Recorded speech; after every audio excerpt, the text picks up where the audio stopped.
What if the heartbreak you're feeling right now isn't the end of something, but the beginning of everything? What if the pain that's been hollowing you out is not here to destroy you, but to awaken you? You loved, you gave, you believed, and now you're sitting in the silence, left behind.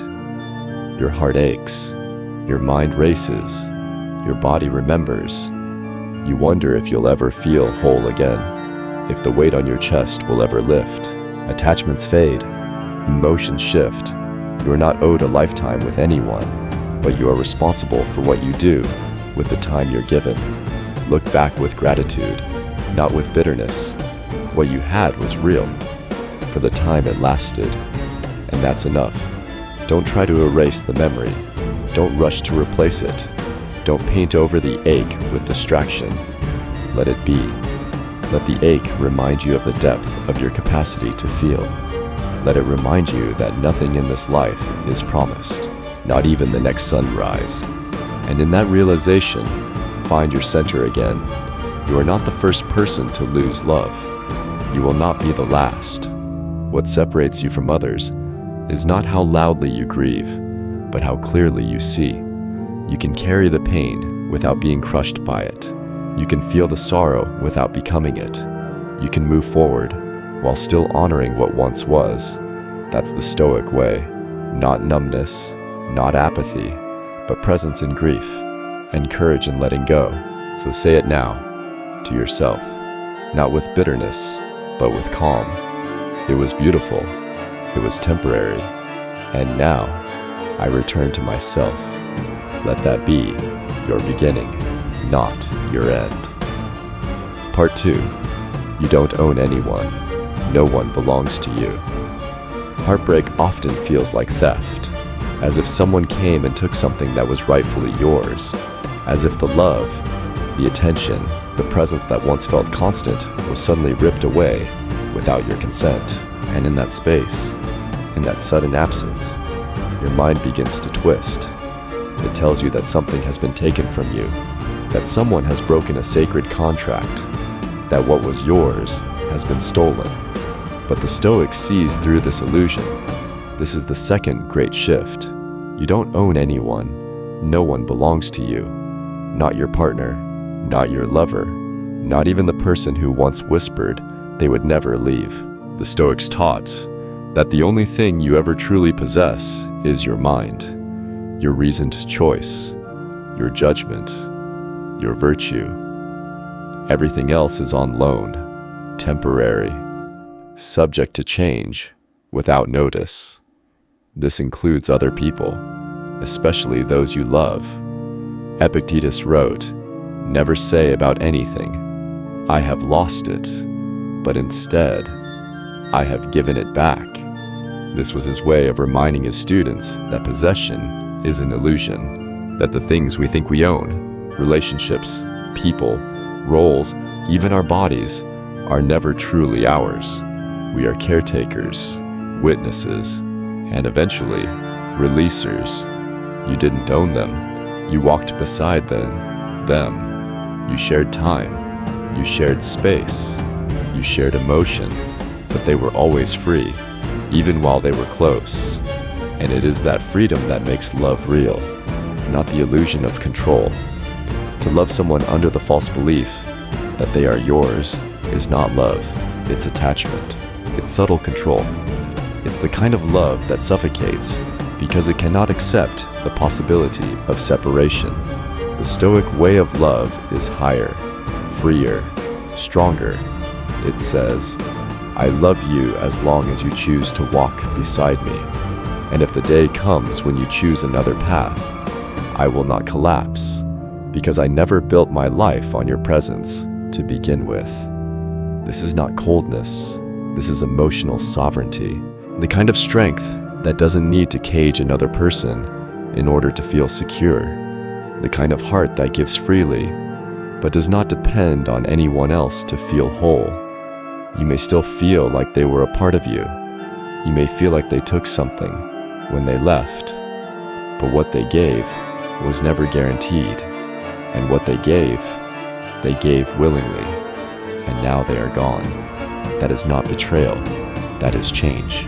And you are not entitled to another person's permanence, no matter how deeply you shared life with them.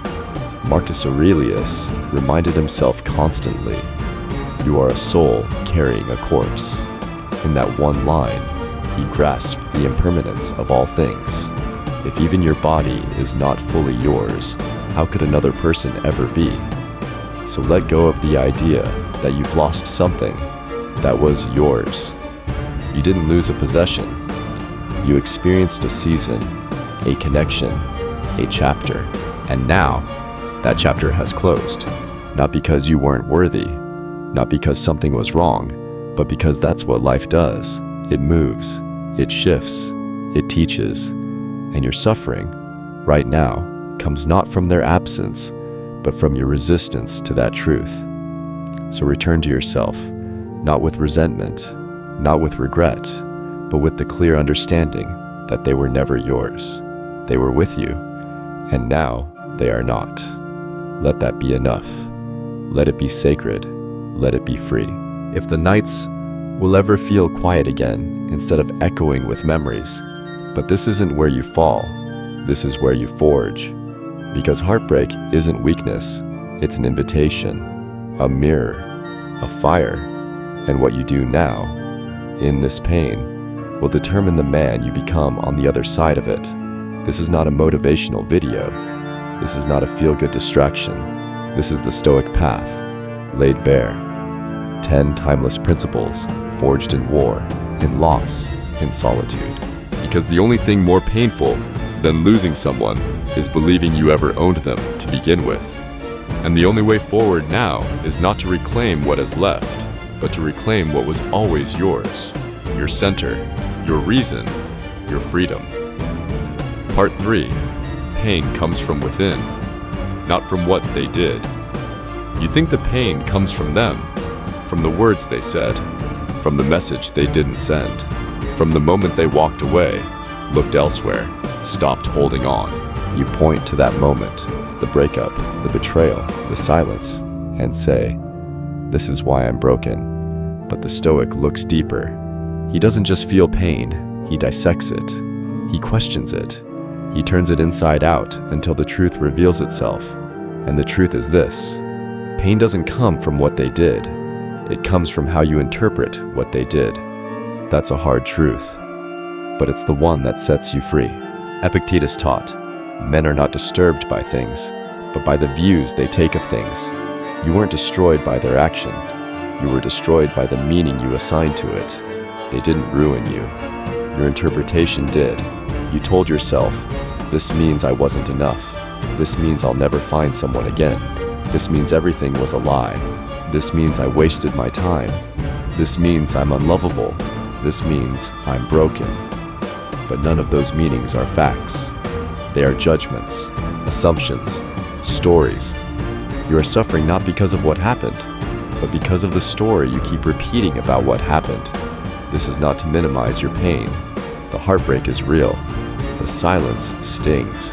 The memory hurts.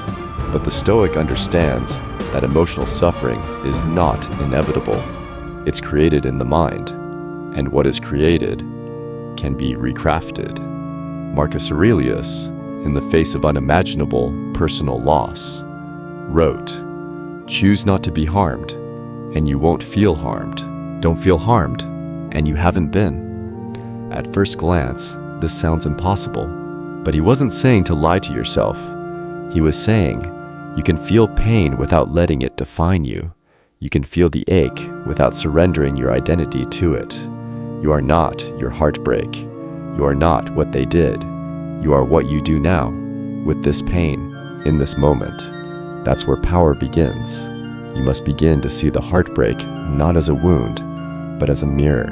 What you feel shows you where you still carry expectations, where you still seek external validation, where your identity is still entangled with someone else's opinion or attention. You believe the relationship made you whole.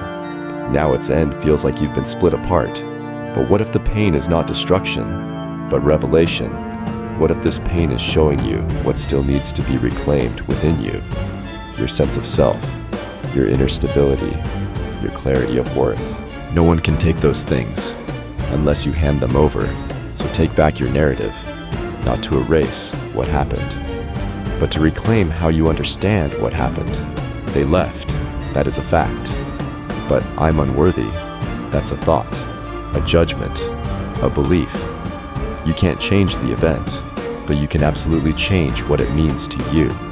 That is the essence of Stoic emotional control, not suppressing feelings, but interrogating the story that inflames them. Ask yourself now, what am I telling myself about this heartbreak? Is it true? Is it useful? Does this story bring me peace or keep me in pain? Rewrite it. She didn't leave because I'm broken. She left because she chose a different path, and I am still whole. This isn't the end of love, it's the beginning of a deeper relationship with myself. This pain is not punishment. It is my invitation to grow stronger, wiser, freer. And every time you return to that clarity, the suffering loosens, the fog lifts. You stand taller, because pain will visit, but only you can decide if it stays. Part 4. Don't suppress the pain. Observe it without becoming it. There's a temptation in heartbreak to run, to flee from the ache, to cover it, drown it, distract from it. You scroll endlessly, keep yourself busy, chase validation, chase silence, chase anything, but the one thing that really needs your presence, your pain. But the Stoic doesn't run from what hurts. He doesn't suppress it. He doesn't ignore it, numb it, or pretend it's not there. He observes it, calmly, relentlessly, courageously, because this is the 4th Stoic shift. Don't suppress the pain. Observe it without becoming it. Marcus Aurelius wrote, "If you are distressed by anything external, the pain is not due to the thing itself, but to your estimate of it. And this you have the power to revoke at any moment." 10 sharp truths for the man ready to stop drowning and start rising. You will not be told to move on. You will be shown how to return to yourself. Not bitter, not broken, but quieter, stronger, clearer, unshaken. So if you've been waiting for something to help you let go, to help you breathe again, this is it. 10 Stoic steps, 10 soul-level shifts, one path out of heartbreak and into power. Breathe deep. This is where you begin again. Not because it's easy. The Stoic knows pain may visit, but he refuses to let pain define him. He feels it, he studies it, but he does not identify with it. And that's the problem most people face after a breakup. They confuse feeling pain with being the pain. They say, "I'm broken, I'm lost, I'm nothing now." But those aren't facts. Those are identities built from emotion, and emotion, by its nature, changes. You are not broken. You are not your sadness. You are not your anxiety. You are not the wound. You are the witness to the wound.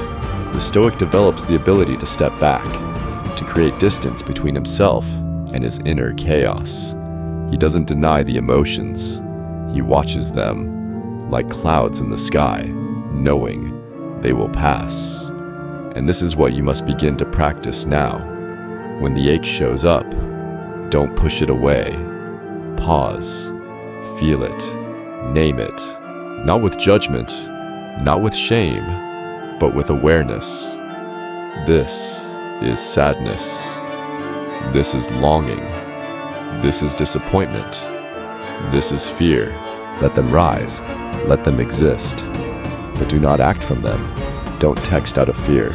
Don't call out of desperation. Don't blame out of pain. Act from your center, from clarity, from stillness.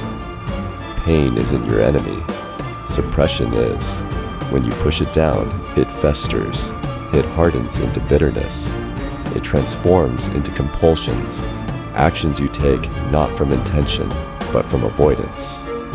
But when you sit with it, when you face it, the pain becomes something else. It becomes fuel. It becomes understanding. it becomes strength. Seneca wrote, "Fire tests gold. Adversity tests the brave. Let this heartbreak be your fire. Let it burn away what's false. Let it reveal what is true. Let it teach you how to remain open even when it hurts." Because strength isn't never feeling pain. Strength is feeling pain and remaining open anyway. You must learn the art of internal stillness. Let the heart ache. Let the memories surface. Let the tears fall if they must. But behind it all, hold the line. Sit like a stone in the storm. Observe. Endure. Let the pain scream. And still, you sit, not as a victim, as a student, as a sovereign being who does not need to suppress or escape. You don't need to fix it. You need to feel it with discipline. And every time you do, you become stronger, not hardened, stronger, more present, more centered, more alive. Because grief, when felt with clarity, becomes wisdom. So let it come, but don't become it. Let it pass through you, but don't build your home in it. You are not your heartbreak. You are the man walking through it, silently, steadily, with eyes open and spine straight. Part 5. You're not entitled to their love, but you are responsible for your healing. One of the most painful thoughts after a breakup is this quiet, burning question: how could they stop loving me? It lingers. It keeps you awake. It haunts every memory. You gave so much. You tried so hard. You stayed when it got hard. You forgave. You gave your time, your heart, your loyalty. And now, they're gone. They chose to leave, or they slowly withdrew, or they closed the door that you kept open, and deep inside you may feel this subtle cry: they owed me more than this. But here, the Stoic offers a hard, liberating truth. You are not entitled to their love, not their affection, not their attention, not their explanations, not even their presence. Because Stoicism teaches that love is not a transaction, it is a gift. And no gift, however sincere, guarantees one in return. The world does not operate on emotional contracts, and neither do people. The moment you believe someone owes you love because of how much you gave, you slip into victimhood, into entitlement, into bitterness. But the Stoic man does not live there. He doesn't keep a scoreboard. He doesn't chase fairness. He doesn't demand emotional repayment. Why? Because he knows one thing more important than fairness: responsibility. And that is the second half of this truth. You're not entitled to their love, but you are 100% responsible for your healing.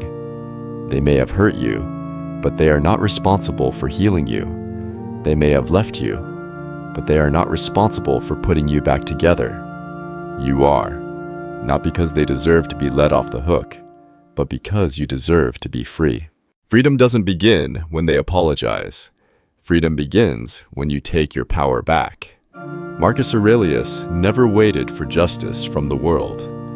He said, "Waste no more time arguing about what a good man should be. Be one." He didn't ask, "Why are people this way?" He asked, "What will I do now in light of what is?" You must do the same. Maybe they left without closure. Maybe they loved you, but not enough. Maybe they betrayed you. Maybe they outgrew you, but because you must. And the man you're about to become will thank you for not giving up here. Part 1. Accepting impermanence. Nothing beautiful lasts forever. Heartbreak is not just pain. It's disorientation. It is the collapse of a reality you thought would last. The loss of someone you wrapped your identity around. It feels like something was stolen from you. But if you were trained in the Stoic way of thinking, this would not be a surprise. Maybe they never saw you clearly to begin with, but none of that changes the assignment. You must rise, with or without apology, with or without explanation, with or without being understood. You heal not by waiting, but by walking, by breathing, by reflecting, by returning to your center. Seneca wrote, "No man is crushed by misfortune unless he has first been deceived by prosperity." In heartbreak, you are deceived not by love, but by expectation, by the belief that love, once given, should be permanent. But nothing is. And once you accept that, deeply, fully, without resistance, something inside you shifts. You stop needing their validation. You stop craving their return. You stop making your healing conditional on their regret. You start walking with yourself again, not as someone who was abandoned, but as someone who has reawakened. Yes, you are allowed to hurt. Yes, you are allowed to grieve. But grief is a sacred space, not a permanent residence. At some point, not today, not tomorrow, but soon, you must rise and say, "This pain is mine, so this healing is mine too." You don't need their love anymore. You need your own courage. You don't need to be chosen again. You need to choose yourself, not as a slogan, but as a discipline. This is the Stoic way, not waiting for the world to be fair, but becoming stronger, sharper, wiser, regardless of what the world gives or takes. So stop waiting for closure. Be the closure. Stop waiting for the return. Be the return. Return to your values. Return to your breath. Return to the man who doesn't chase what isn't aligned. And in that return, you will discover a kind of love that no one can take from you again. Self-respect. And once you have that, you're no longer heartbroken. You're reborn. Part 6. Use the pain to build, not to beg. There comes a moment, after heartbreak, when the pain sharpens into something desperate. You want to reach out. You want to explain yourself again. You want them to see how much you're hurting. You want closure, clarity, anything, something. A sign that what you had was real, that you still matter, that it's not over. And in that moment, the temptation is strongest to beg, not always with words, but with posture, with your silence, with your messages, with your online presence, with your lingering, with your emotional energy still orbiting them, hoping they feel it and come back. But the Stoic man does not beg, he builds. This is the 6th Stoic shift. Use the pain to build, not to beg. Begging us, in all its forms, is not strength. It is the voice of the wounded ego crying out, "Validate me, make this pain go away, tell me I'm still enough." But building says, "This pain is mine, and I will use it." Marcus Aurelius never begged the world to give him peace. He built it in his mind. Epictetus didn't beg for freedom. He was born a slave, and yet he became freer in thought than most emperors ever were. You must do the same now. Channel your pain into creation, into discipline, into structure. Let your heartbreak become bricks. Let your sorrow become steel. Let every moment you want to reach for them become a rep, a page, a meditation, a habit.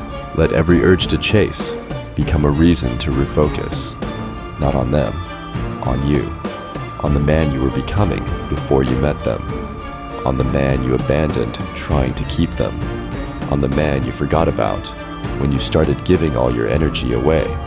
You don't need to fix the past. You need to build your future, and you can't do that while your hands are still outstretched behind you. The Stoic man does not use his pain as a reason to collapse.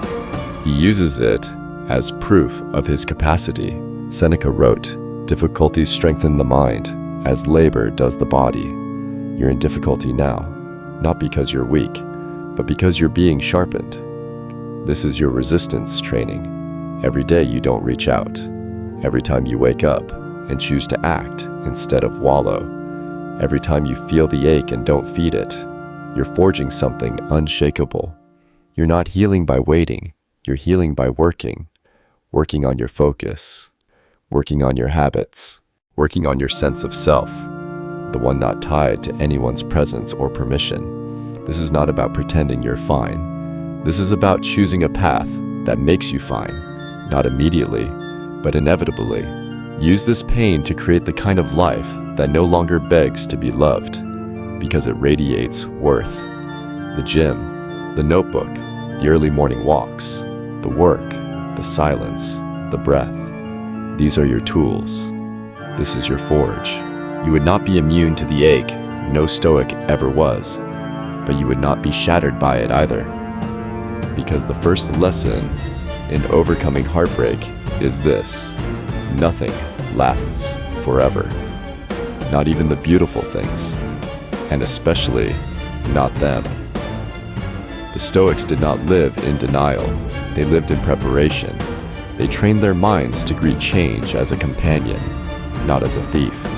They reminded themselves daily of impermanence, of the fragility of life, not a place to hide from love, but a place to rebuild your relationship with yourself. Because if you don't transform your pain, you will transmit it.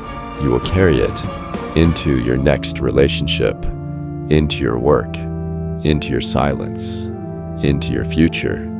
But if you build through it, you will rise, quietly, slowly, surely, into a version of you that never begs again. Not because you're proud, but because you've remembered, I do not need to be chosen. I choose myself, and I build as proof. Part 7. Grieve fully, but never forget who you are. Grief is not weakness. Grief is proof that you felt something real, that you showed up with your heart, that you allowed yourself to care, to hope, to love. And when that love is lost, when it fades, or breaks, or walks away, the grief that follows is not something to be ashamed of. It is something to be faced, to be honored, to be walked through with dignity, not denied in haste, or masked with noise. But the Stoic adds one condition: grieve fully, but never forget who you are. The pain you're feeling now may be deep. It may feel endless, but beneath it, behind it, beyond it, there is still you, the man before the heartbreak, the man beneath the ache, the man you were before anyone ever touched your heart.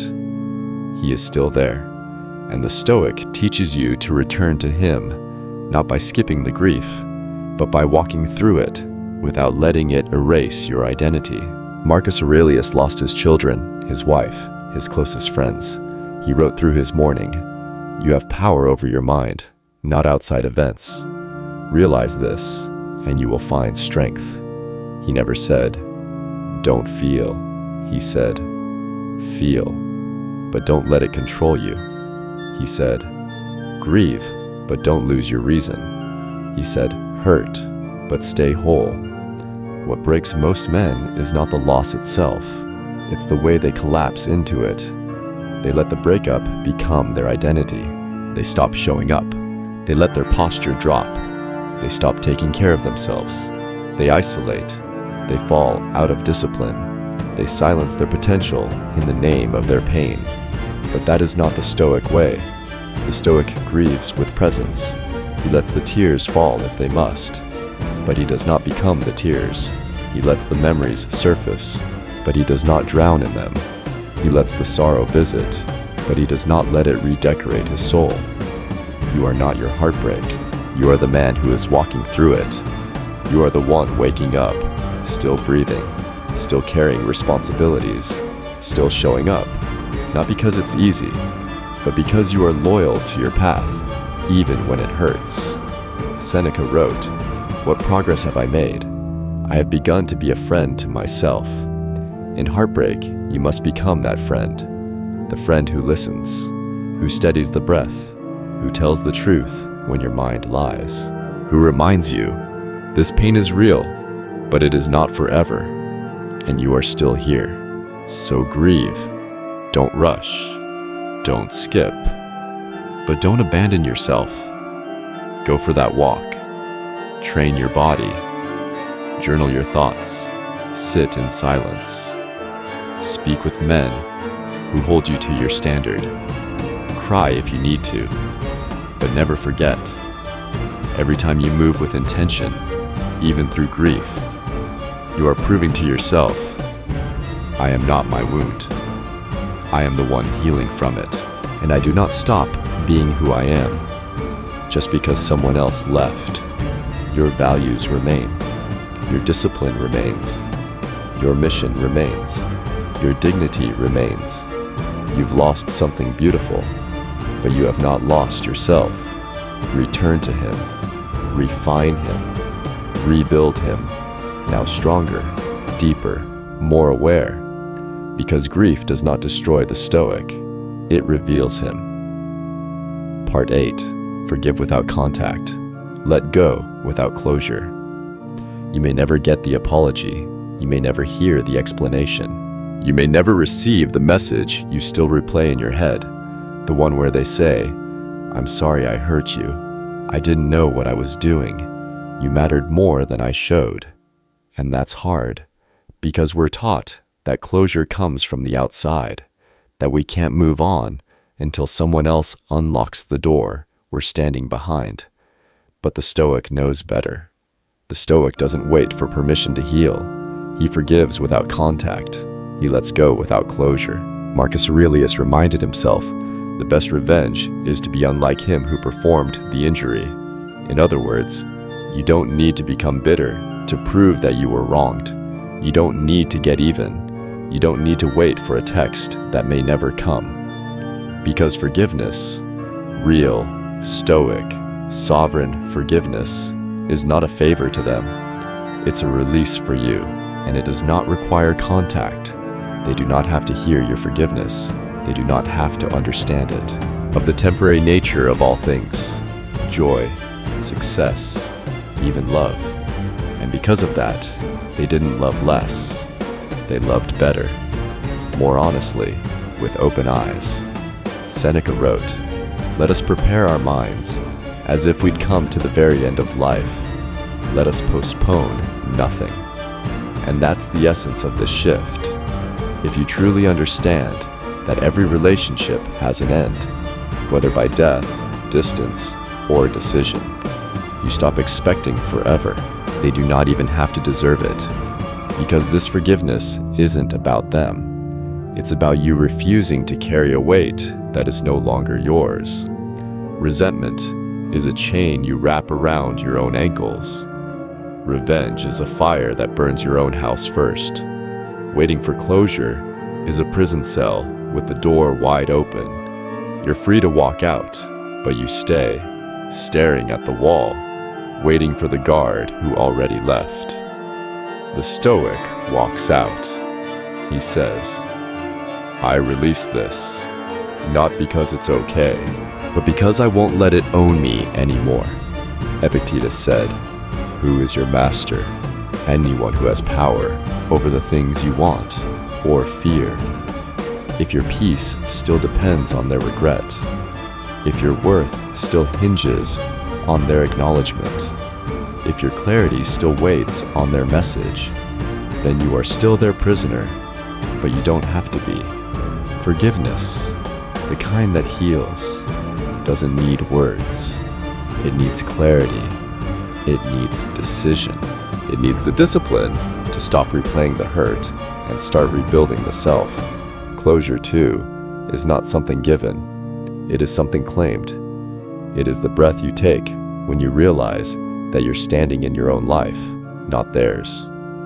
It is the day you stop checking your phone, stop scrolling their profile, stop writing letters you'll never send, stop constructing a future that no longer exists, and start constructing you.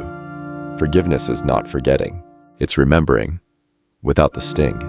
It's looking back and saying, that happened, I was hurt, but I am not that moment, and I do not owe my future to the pain of my past. So forgive, without reply, let go, without conversation, close the loop, without the door being opened for you. You are not entitled to a clean ending, but you are responsible for not leaving your story unfinished. Finish it, in silence, in strength, in peace. Because you don't need their closure, you are the closure. Part 9. Stop asking why. Focus on who you're becoming. One of the most exhausting things you can do after heartbreak is to keep asking, why? Why did they leave? Why did they change? Why did they stop loving me? Why wasn't I enough? Why now? Why like this? Why not later? Why not try harder? It becomes a loop, an invisible prison built from questions with no answers. And even if the answers came, they wouldn't heal you. Because answers don't end pain, direction does.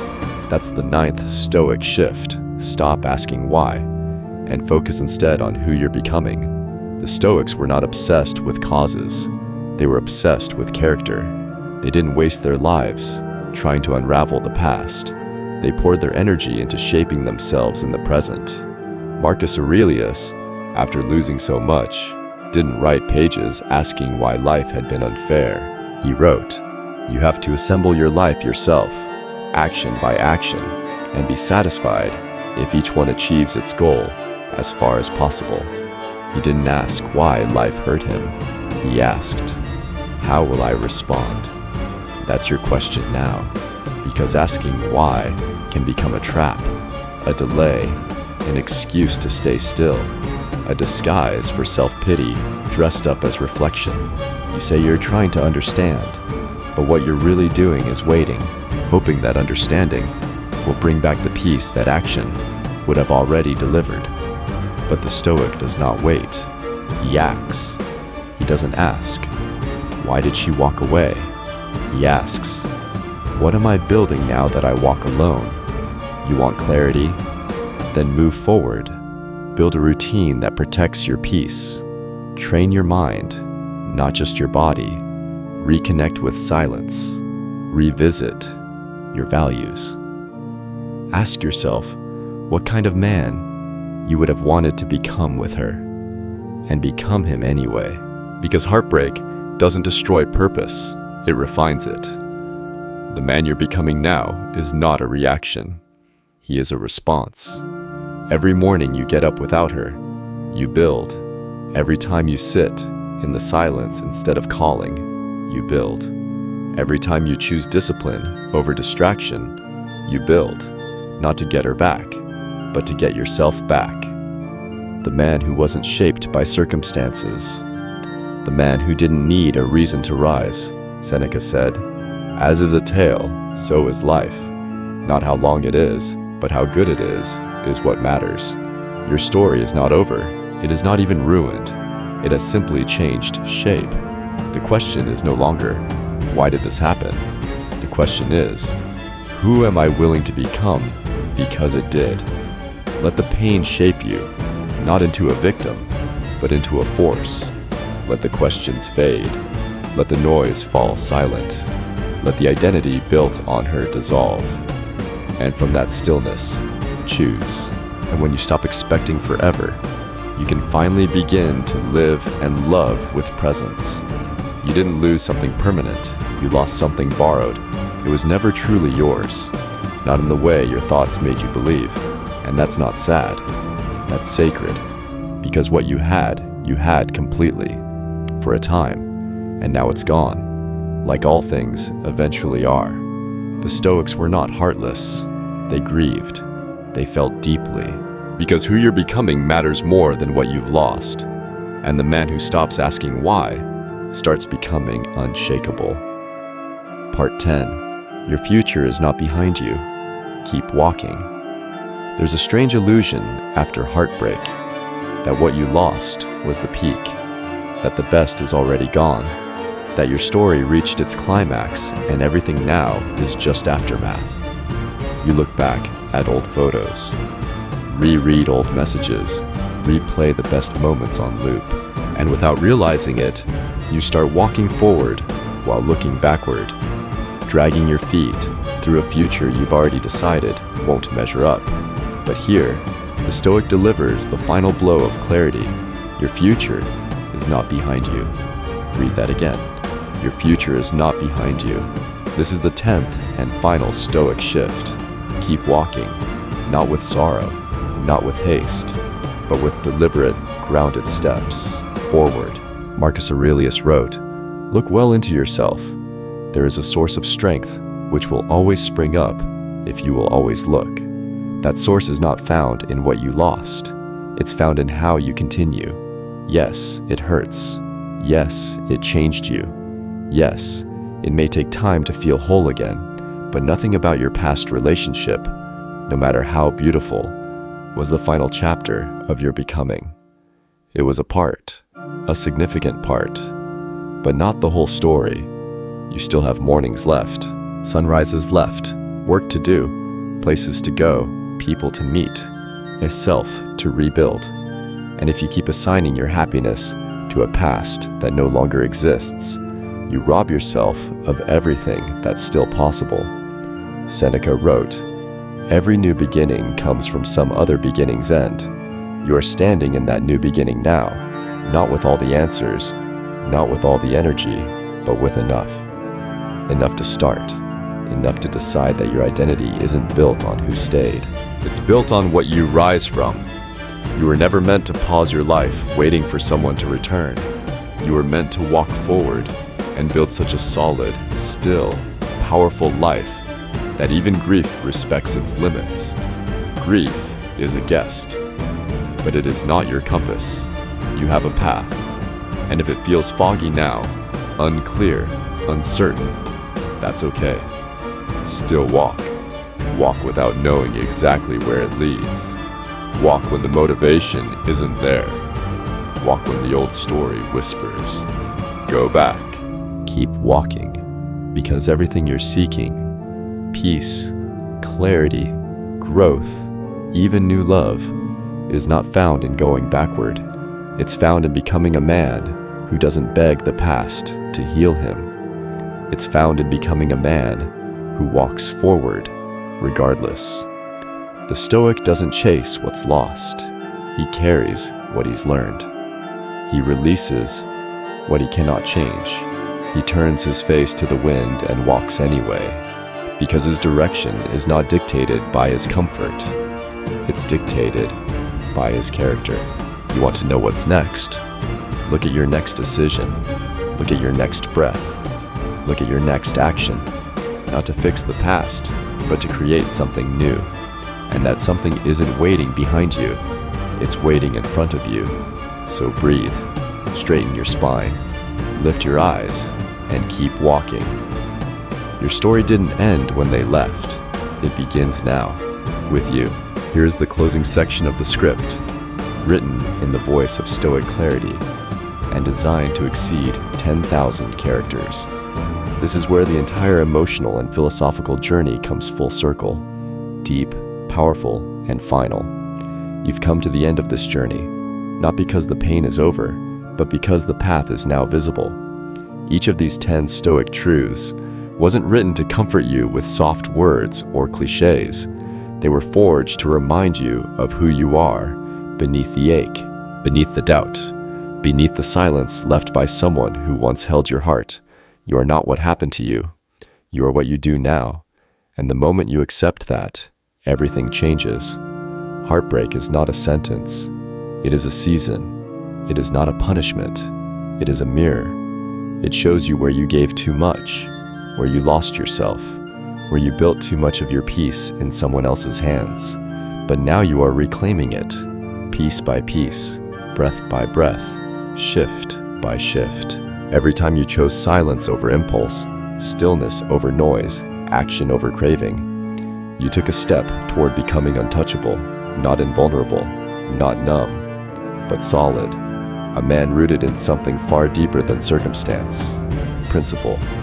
And now, you begin again, not as the version of you who lost something, but as the man who found himself through the loss. You no longer need answers. You no longer seek closure. You no longer beg for what chose to walk away. Marcus Aurelius, the emperor philosopher, buried children, friends, his wife. He knew loss intimately, and yet, he wrote, "Loss is nothing else but change, and change is nature's delight." That's not detachment, that's wisdom. That's a man who refuses to be at war with reality. You may still be hoping they'll come back, still holding on to memories like lifeboats, still dreaming of how things could have been. But the Stoic path doesn't deal in fantasy, it deals in what is, because now you understand. Their absence gave you back your path. Their silence returned you to your voice. Their goodbye became the call to return home to yourself. The Stoics never promised life without pain. They promised strength through it. They didn't ask you to avoid heartbreak. They asked you to meet it with a spine that doesn't bend and a soul that doesn't bargain. Because what you build through suffering becomes unbreakable. You are building now, not just muscle, not just routine, but something far deeper: identity, character, a quiet knowing that says, I am not afraid of losing again, because I no longer lose myself in love. You've learned to grieve without collapse, to release without bitterness, to forgive without contact, to walk without needing permission, and above all, to live with depth again, even when part of you still aches. This is what Stoicism gives you: not comfort, but clarity; not relief, but resolve; not soft hope, but steel beneath your ribs. The world may not notice your transformation. It may still call you heartbroken, still wonder why you're distant, still misunderstand your calm. Let it, because you didn't come this far to be understood. You came to be fortified, and now you carry something most men never find: a self that was tested in fire and did not melt. You're still here, you're still rising, and even if your chest still hurts when you think of her, you no longer build your worth around her presence. You build it from the ground beneath your feet. The life you create now is not for them. It's for the man who refused to stay shattered. It's for the man who remembered through the silence that no one can save him but himself, and that he is enough for that task. So breathe in, lift your eyes, and walk forward, not because the pain is gone, but because you have decided that nothing will stop you from becoming who you are meant to be. Not even this, especially not this. Because the man who walks through heartbreak with stoic fire never walks the same again. He walks taller, he walks clearer, he walks alone, but never lost. There's something else no one tells you about heartbreak. It awakens you, not immediately. At first, it numbs, then it wounds, then it disorients. But slowly, if you don't run from it, if you don't drown in it, it teaches, it reveals, it shows you where you have been asleep, where you outsourced your strength, where you clung to someone else to avoid doing the harder work of meeting yourself. This is the bonus lesson of Stoic heartbreak. Pain is not the end of love. Pain is where love begins again, inward, upward, soberly. You learn to stop seeking rescue. You stop waiting for the apology. You stop needing to be needed. You begin to rebuild, not from hope, but from discipline, not from fantasy, but from truth. And in that quiet, you meet someone stronger than the version of you that loved blindly. You meet the version that chooses to love with eyes open. That's what heartbreak gives you, if you're willing to receive it. Not comfort, but confrontation. Not relief, but responsibility. It places you in front of a mirror and asks, who are you without them? Who are you when no one's looking? What remains when love is gone? Most men never answer those questions. They distract, they rebound, they spiral, they shrink. But you walk through the fire. You choose to face it. You choose to sit with the stillness long enough to hear what it's really saying. You were never supposed to give your soul away. You were supposed to share it, to offer it freely, yes, but never to attach your worth to its reception. Now, you learn that real strength is not never being hurt. It's learning to stay open after you've been, to love again, not weaker, but wiser, to risk again, not recklessly, but rooted, to trust again, not blindly, but bravely. You'll stop asking, was it real? because it doesn't matter. What matters now is, who did it help you become? What did it break in you that needed breaking? What did it expose that needed healing? And most importantly, what will you do with this pain now that you know it didn't destroy you? This is your moment to forgive silently, to walk forward deliberately, to stop carrying dead weight in your memory, not because it didn't matter, but because you matter more. You matter more than the stories you keep telling yourself. And what is true right now is this: they are no longer in your life, not in the way they were. That chapter has closed, and your suffering will not stop until you stop arguing with that truth. You are not wrong to love. You are not foolish to believe, but you are wrong now if you continue to act as if what ended should still be continuing. That's not love. That's delusion. That's the refusal to adapt. And no Stoic survives that way. The world is in motion. People change. You matter more than their opinion. You matter more than what could have been. You are not defined by what ended. You are defined by how you begin again. This is not a new beginning where everything is soft and hopeful. This is a forged beginning, where the man who emerges is not naive. He is not bitter. He is simply clear. Clarity is the true gift of heartbreak. Clarity about what you value. Clarity about who you are. Clarity about what love must look like moving forward, not out of fear, but from principle. So here you are, alone, but not broken, hurt, but not helpless, silent, but not lost. You are returning to your breath, to your craft, to your standard, to your stillness. And when the next person comes, if they come, you will meet them with a full heart, not a dependent one. You will invite, not chase. You will open, not collapse. You will offer love, not need it for survival. And if they stay, they stay. If they leave, they leave. But you stay with yourself either way. That's the Stoic end to heartbreak. Not the ending of pain, but the rebirth of sovereignty. And that is how you win. If this spoke to something inside you, don't let it end here. Subscribe for more Stoic truth, not just to listen, but to live it. Share this video with a man who's quietly breaking and needs to remember his power. Comment below, which Stoic shift hit hardest? Which one will you carry into tomorrow? This isn't just content. This is your code. This is how you return to yourself. So keep walking, keep building, and never again hand your peace to anything or anyone you can't control. You are not alone. You are not broken. You are being rebuilt. One breath, one shift, one act of self-mastery at a time.